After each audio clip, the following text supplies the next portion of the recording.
Hello मेरे प्यारे बच्चों, कैसे हैं आप लोग। A very good morning to all of you.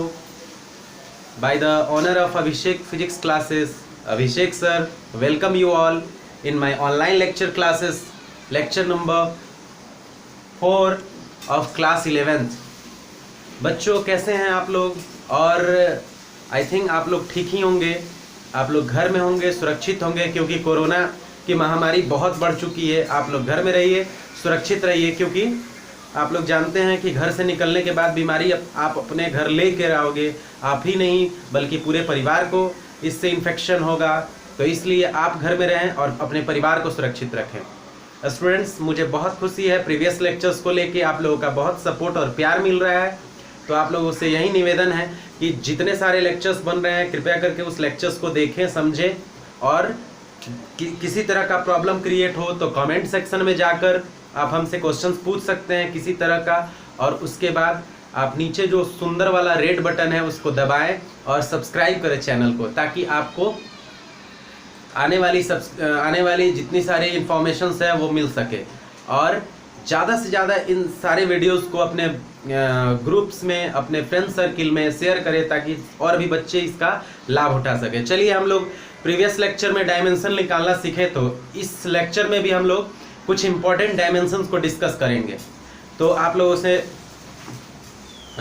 से रिक्वेस्ट है कि आप लोग बैठ जाएं, कॉपी पेन निकाल कर और नोट्स तैयार करें, क्योंकि लाइव क्लास के दौरान ही अगर नोट्स बनाया जाए तो उससे बेहतर नोट्स कोई नहीं होता है। चलिए देखते हैं, हम लोगों ने सीखा था। उसके बाद आज का जो नया वाला लेक्चर्स होगा उसका जो डायमेंशन होगा करंट,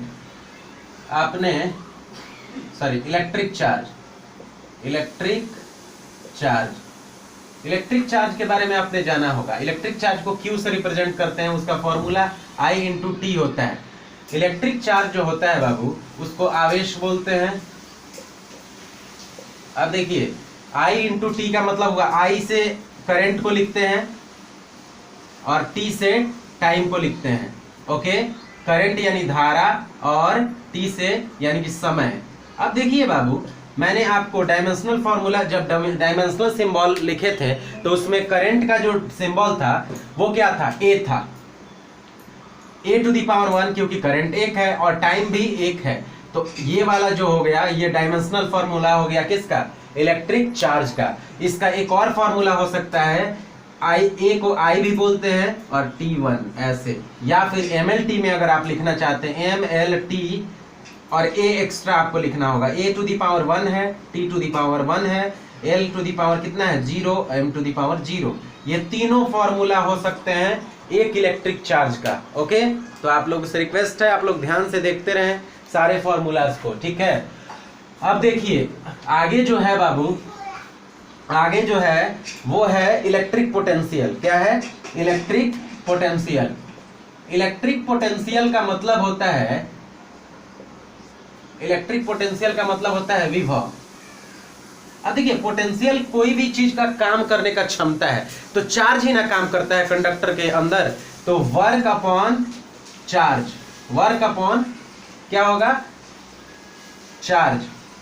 तो वर्क का क्या अभी सीखे हैं, वर्क का पहले से जानते हैं, MLT यानी कि स्क्वायर और माइनस ये 0, और यहाँ सॉरी 0 नहीं 1, और A अभी चार्ज का हम लोगों ने सीखा है A1 और T1, यही सीखा है ना। अब इसको मर्ज कर देते हैं बाबू, MLT और A जो जाके ऊपर -1 हो जाएगा, T -1 लेके जा रहा है, ऑलरेडी -3 हो जाएगा, क्योंकि -1 और -2 -3, L के पावर 2 होगा, और M जो है आपका 1 ही रह जाएगा। ये हो गया आपका इलेक्ट्रिक पोटेंशियल का डायमेंशनल फॉर्मूला, ठीक है। उसके बाद देखिए,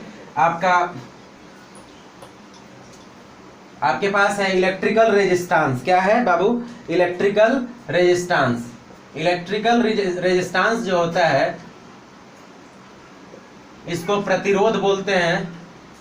तो प्रतिरोध जो होता है, आप लोगों ने ओम्स लॉ में पढ़ा था, ओम्स लॉ में पहले से ही पढ़ा है, V = I है। यहां से R निकाल लीजिए, V/I हो जाएगा, R = उसी को बाबू हम लोग यहाँ रिप्रेजेंट करेंगे। तो R = क्या होता है, R = del V/I, यानी कि potential upon current, potential upon current. चलिए देखते हैं ध्यान से। पोटेंशियल का अभी हम लोगों ने निकाला है m to the power 1, l to the power 1, a to the power -1 और t टू दी पावर -3, ये निकाला है पोटेंशियल का। और करंट का भी क्या होता है? करंट का बाबू बस करंट का a हो जाएगा। अगर इसको मर्ज करते हैं बाबू तो कुछ नहीं, आपका बस फर्क यहाँ पड़ेगा, m1 l2 और a -1 लेके ऑलरेडी जा रहा है, -2 हो जाएगा और t टू द पावर -3 हो जाएगा। ये हो गया आपका डायमेंशनल फॉर्मूला इलेक्ट्रिकल रेजिस्टेंस का, है ना आसान? इलेक्ट्रिकल रेजिस्टेंस का ये फॉर्मूला आपका हो गया। उसके बाद देखते हैं, उसके बाद आपका एक और है कैपेसिटेंस। कैपेसिटेंस का मतलब होता है कोई चीज की धारिता। हालांकि ये सब जितने सारे मैंने आज के लेक्चर में अभी तक जो भी डायमेंशनल फार्मूला क्रिएशन बताए हैं वो सारे 12 से बिलोंग करते हैं। हालांकि मैं सबको मर्ज करके बता रहा हूं, आप ये कभी ध्यान ना रखें कि ये फार्मूला कहां से आया, कैसे आया। बस आपको डायमेंशनल फार्मूला बनाने से मतलब है। डायमेंशनल टर्म आपको ये बताया जाएगा धीरे धीरे करके, सारे फार्मूलाज आपके सामने आएंगे। धारिता जो है उसको अगर रिप्रेजेंट करना हो तो Q = CV होता है। यहाँ C जो है कैपेसिटेंस होता है, तो C को अगर बाहर निकाल ले तो Q/V हो जाएगा आपका फॉर्मूला। Q को क्या बोलते हैं बाबू? चार्ज। क्या बोलेंगे? चार्ज। और V को क्या बोलेंगे? पोटेंशियल। चार्ज और पोटेंशियल। चलिए, चार्ज का क्या होता है? A और T, AT होता है। और पोटेंशियल का अभी हम लोगों ने निकाला था M1 L2 और A-1 और T-3। इसको अगर सॉल्व कर लेते हैं आप तो कैपेसिटेंस का निकल जाएगा। देखिएगा, ये माइनस में है, ये भी माइनस में होगा, ये वाला जाके -1 कैंसिल आउट, और ऐसे करके आप इसे भी निकाल सकते हैं। ठीक है, अब देखिए मान लीजिए यहाँ लिख ही देते हैं M1 L2 A-1 और T-3 हो जाएगा इसका सॉल्यूशन। आप सॉल्यूशन कर लीजिएगा, ध्यान दीजिए। अब देखिए कैपेसिटेंस हो गया बाबू। उसके बाद आपका जो है एक बच जाता है, मैं सबको लेके चल रहा हूं, एक बच रहा है टेम्परेचर ग्रेडियंट। क्या? Temperature gradient. टेम्परेचर ग्रेडियंट भी एक वर्ड है, एक उसका फॉर्म आएगा आपका। ठीक है, उसको आप अगर करते हो तो चेंज इन डेल्टा टी, यानी टेम्परेचर में चेंज अपॉन आपका L। तो टेम्परेचर में अगर चेंज है तो K हो गया उसका टेम्परेचर का, और ये L हो गया मीटर। अब देखिए इसको दोनों को मर्ज कीजिए MLT पर बाबू, तो MLT पर M0 L0 नहीं 1 और T0 और K हो जाएगा -1 नहीं +1, क्योंकि ऊपर ही तो है। ये हो गया आपका टेम्परेचर ग्रेडियंट का। ओके, टेम्परेचर ग्रेडियंट के बाद अब देखिए बाबू ये सारे टर्म्स तो मैंने रिलेट कर दिए। अब हम लोग कुछ इंपॉर्टेंट कांस्टेंट डायमेंशन निकालना चाहें। कांस्टेंट के डायमेंशंस निकालेंगे। कुछ कांस्टेंट के डायमेंशंस कैसे निकालते हैं? जनरली लोग कहते हैं कि कांस्टेंट जो होता है वो डायमेंशन लेस होता है। नहीं, कुछ कांस्टेंट होते हैं जो डायमेंशन लेस होते हैं। जिस चीज का अगर यूनिट है, बिना यूनिट के डायमेंशन नहीं बन सकता है। कभी कभी बिना डायमेंशन और ना ही डायमेंशन ना ही यूनिट भी होता है, अगर कोई फिजिकल क्वांटिटी है। सबसे पहले वही एग्जांपल देखेंगे हम लोग, ना डायमेंशन हो और ना ही उसका यूनिट हो। आपने देखा होगा, रिफ्रैक्टिव इंडेक्स का नाम सुना होगा। रिफ्रैक्टिव इंडेक्स का मतलब होता है अपवर्तनांक। क्या होता है? अपवर्तनांक। रिफ्रैक्टिव इंडेक्स क्या होता है? स्पीड ऑफ, यानी कि आपका म्यू से रिप्रेजेंट करते हैं स्पीड ऑफ C और स्पीड ऑफ V, यानी स्पीड ऑफ C यानी कि speed of light in vacuum और speed of light in medium, दोनों का। तो ये दोनों स्पीड ही तो है, ये भी L है और ये भी L है। L से L कैंसिल आउट हो जाएगा, तो आपका MLT जो बनेगा बाबू वो 0 0 0, यानी कि आपका कुछ भी ये टर्म ना ही इसका ऐसा यूनिट होता है और ना ही इसका बाबू डायमेंशन होता है ना आसान? अब देखिए मान लीजिए एक universal gravitational constant, universal gravitational constant. आप लोगों ने एक बार आप लोगों को याद होगा कि ग्रेविटेशनल फार्मूला जो है फोर्स का वो क्या होता है, ये पहले बताइए। ग्रेविटेशनल जो फोर्स का फार्मूला है F = बड़ा G m1 m2 upon r²। ठीक है, यहाँ जो G दिख रहा है ना वही है ग्रेविटेशनल कांस्टेंट, उसी का हम लोग को डायमेंशनल फार्मूला निकालना है। तो G को अगर यहीं पे रख दे तो आर स्क्वायर जाके F के साथ मल्टीप्लाई हो जाएगा और नीचे M1 M2 आ जाएगा। ओके, अब चलिए F का आप लोग को MLT -2 होता है और आर स्क्वायर एक तरह का L का डिस्टेंस है इसलिए L स्क्वायर हो गया, M1 M2 जो है M⁻2 हो गया। अब इसको सॉल्व करेंगे बाबू तो क्या आएगा, M तो माइनस में हो जाएगा ना, -1, L कितना हो जाएगा बाबू 3 और T कितना हो जाएगा -2, है ना आसान।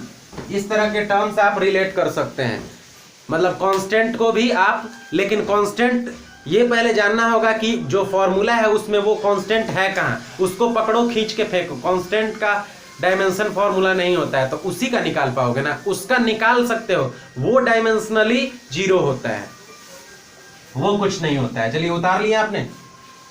चलिए अब देखिए आपने कांस्टेंट इसका निकाला है, अब हम लोग निकालेंगे धीरे धीरे करके कुछ कांस्टेंट और। आपने प्लैंक्स कांस्टेंट का नाम सुना होगा, अगर नहीं भी सुना होगा तो कोई दिक्कत नहीं है। प्लैंक्स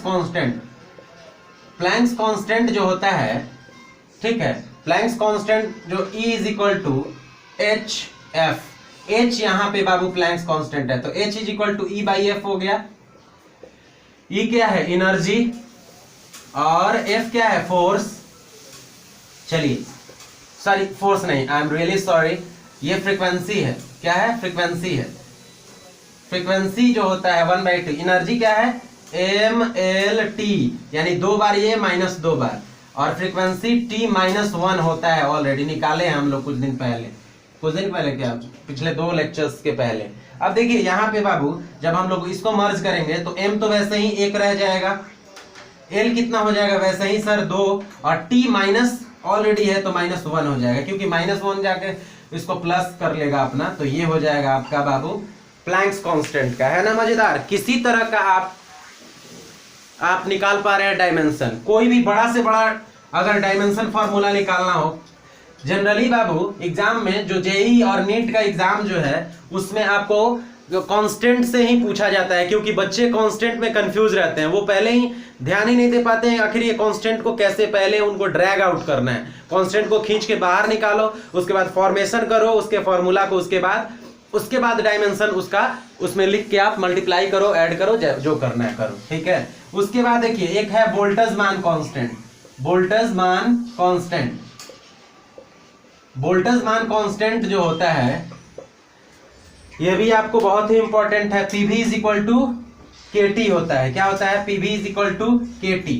अब देखिए यहाँ K जो है ना बाबू वही है बोल्ट्जमान कांस्टेंट, तो P तो क्या होगा, प्रेशर, V क्या होगा, वॉल्यूम, T जो है टेम्परेचर है। क्या है, टेम्परेचर है। तो K अगर बाबू हम यहां से क्या करते हैं, K को अगर निकाल लें, साइड कर दे, तो PV/T आ जाएगा। P जो होता है बाबू प्रेशर फोर्स अपॉन एरिया है, मल्टीप्लाई कर देंगे बाबू अगर V से, यहाँ वॉल्यूम से, ठीक है, तो वॉल्यूम अब बटा कितना हो जाएगा, T आके टेम्परेचर, यानी कि टेम्परेचर। देखिए बाबू F जो होता है, F का क्या होता है, mLT -2, और यहाँ पे साथ में वॉल्यूम है L के पावर 3, और बाबू एरिया है L के पावर 2, और उसके साथ टेम्परेचर है उसको K के पावर आपका K एक सिंगल सा। तो अगर इसका फॉर्मूला जब बनाएंगे हम लोग, आपको हम छोड़ देते हैं लेकिन एक बना देते हैं, M1L, देखिएगा यहाँ से L 2 बार इसका कैंसिल आउट हो जाएगा तो एक L बचेगा, ये गुना हो जाएगा तो L², और T के पावर कितना हो जाएगा बाबू, -2, ठीक है, T के पावर कितना, -2, और K के पावर भी -1 हो जाएगा ऊपर जाके। ये हो गया आपका बोल्ट्जमान कांस्टेंट का, इस तरह का कांस्टेंट का आपको डायमेंशन निकालना आसान हो गया। अब देखिए सबसे पहले हम लोग आगे बढ़ते हैं, इसमें कोफिशिएंट ऑफ विस्कोसिटी एक लास्ट है, coefficient of viscosity, spelling mistake, sorry, viscosity.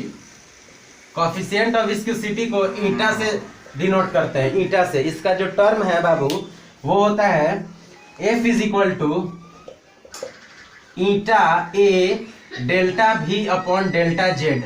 ये होता है इसका एक फॉर्मेशन है, फॉर्मेशन है, ठीक है। अब देखिए बाबू, यहाँ ईटा जो है इसको अगर आप निकाल लेते हो तो F में कितना हो जाएगा, डेल Z जाके गुना हो जाएगा और आपको A इंटू डेल V हो जाएगा। आपको सबसे पहले ये जानना बहुत जरूरी होता है एक टर्म में दिए हुए जितने सारे फॉर्म्स हैं वो आखिर कहलाते क्या है।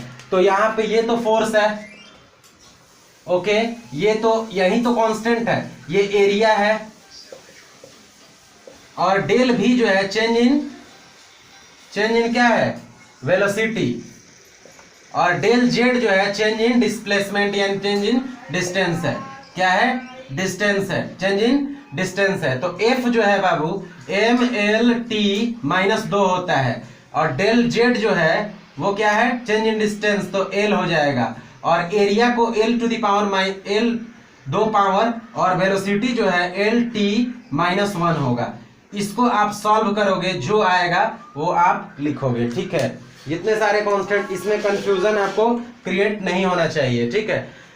ये तो थोड़ा सा आपको बूस्टअप करने के लिए मैंने थोड़ा बड़ा बड़ा लेके रखा है। आप एक और चीज ध्यान दें, ये बूटी सेक्शन है जिसमें आपको बताया जाएगा कि आप परेशान ना हो, AIKMOL कुछ भी आए, मेन जो फंडामेंटल 7 ही यूनिट है ना, 7 यूनिट के अलावा तो कुछ आ नहीं रहा है।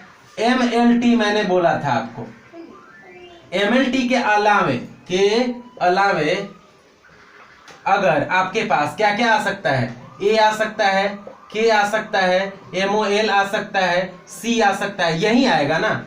तो MLT के साथ इसको रखो। जैसे मैं MLT के साथ इसको रखने के लिए मैंने बताया था ना, अभी थोड़ी देर पहले हम लोगों ने डिस्कस की हुई थी बोल्ट्जमान कांस्टेंट का। बोल्ट्जमान कांस्टेंट में क्या था, Boltzmann constant PV is equal to क्या था, KT था। तो K का जो वैल्यू आया था यहाँ पे क्या आया था, MLTK, K भी आ गया था। तो ये जो K आया ना, आपको ये नहीं है कि बाहर लिखना है, इसको भी MLT के साथ ही लिखिए, परेशानी की कोई जरूरत। अगर यहाँ पे मोल रहता, मोल भी साथ ही में लिखिए, उसका जो पावर है उसको पावर को रेज कर दीजिए, परेशानी खत्म। यानी कि आपको ये नहीं होना है पैनिक कि सर इतने सारे टर्म्स एक साथ आ जाए तो क्या करेंगे, कुछ नहीं, सबको एक ब्रैकेट में रखो और सबके पावर को रेज करो उनके फॉर्मूला के अकॉर्डिंग। चलिए, बहुत बहुत धन्यवाद आप लोगों को, आप लोगों ने इस प्यारा वीडियो को देखा, और I think you will like this video so much because that is very effective for your exam। आपके एग्जाम के पॉइंट ऑफ व्यू से ये बहुत ही जरूरी है, क्योंकि डायमेंशन से रिलेट करके क्वेश्चंस पूछे जाते हैं, ना कि बोर्ड में, नीट और जेई में भी आपके क्वेश्चंस बहुत सारे रहते हैं। Thank you so much for watching the lovely video and welcome and appreciate, Abhishek sir appreciates you for the all feedback which you have given me for the previous video। Thank you so much।